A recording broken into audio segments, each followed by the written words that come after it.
কৃষিবিদ ঐক্য পরিষদ ঘোষিত ৩ দফা দাবি বাস্তবায়নের দাবিতে ঢাকা কুয়াকাটা মহাসড়ক অবরোধ করে বিক্ষোভ করেছেন পটুয়াখালী বিজ্ঞান ও প্রযুক্তি বিশ্ববিদ্যালয়ের কৃষি অনুষদের শিক্ষার্থীরা।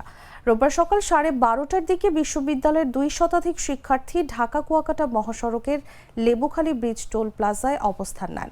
শিক্ষার্থীদের 3 দফা দাবিগুলো হলো কৃষি সম্প্রসারণ অধিদপ্তর বিএডিসি ও অন্যান্য গবেষণা প্রতিষ্ঠানের 10ম গ্রেডের পদ কেবল কৃষিবিদদের জন্য উন্মুক্ত রাখা, নিয়োগ পরীক্ষায় উত্তীর্ণ হওয়া ছাড়া 9ম গ্রেডে পদোন্নতির কোনো সুযোগ না রাখা, কৃষি ও কৃষি সংশ্লিষ্ট বিষয়ক স্নাতক ছাড়া নামের সাথে কৃষিবিদ পদবি ব্যবহারের সুযোগ না রাখা।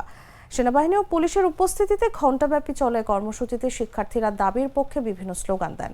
পরে দুপুর 1টার দিকে কর্মসূচি শেষ করে তারা পুনরায় ক্যাম্পাসে ফিরে যান। যে স্লোগানের মধ্যে দিয়ে নতুন বাংলাদেশের জন্ম হয়েছে, কোটা না মেধা, মেধা মেধা। দুর্ভাগ্যের বিষয়, আমাদের কিছু ডিপ্লোমা ভাইদের জন্য আমাদের আবারও সেই একই স্লোগান নিয়ে মাঠে নামতে হয়েছে।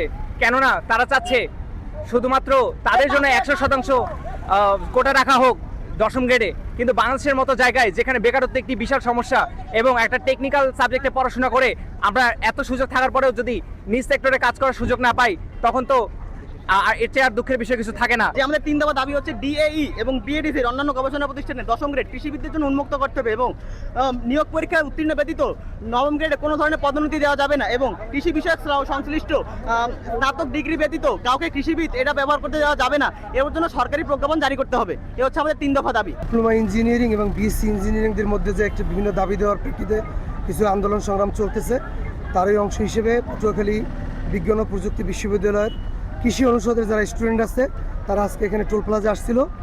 তারাও কৃষি ডিপ্লোমা এবং কৃষি ইঞ্জিনিয়ারিং এই বিষয়ে তাদের কিছু দাবি দেওয়া আছে।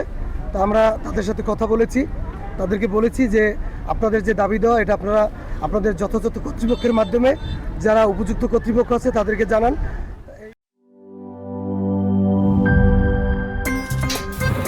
আমার একটা স্মার্ট সিদ্ধান্তে 25% গ্যাসের খরচ কমেছে। ভাবছেন কিভাবে? সাধারণ গ্যাস স্টোভ বদলে আমি এনেছি আরএফএল গ্যাস স্টোভ। এর সাইন্টিফিক নজল ও ব্রাস বার্নার ক্যাপ সমানভাবে তাপ ছড়িয়ে রান্না করে দ্রুত, তাই গ্যাসও বাঁচায় 25%, টাকাও বাঁচে 25%। আরএফএল গ্যাস স্টোভ নিরাপদ ও গ্যাস সাশ্রয়ী।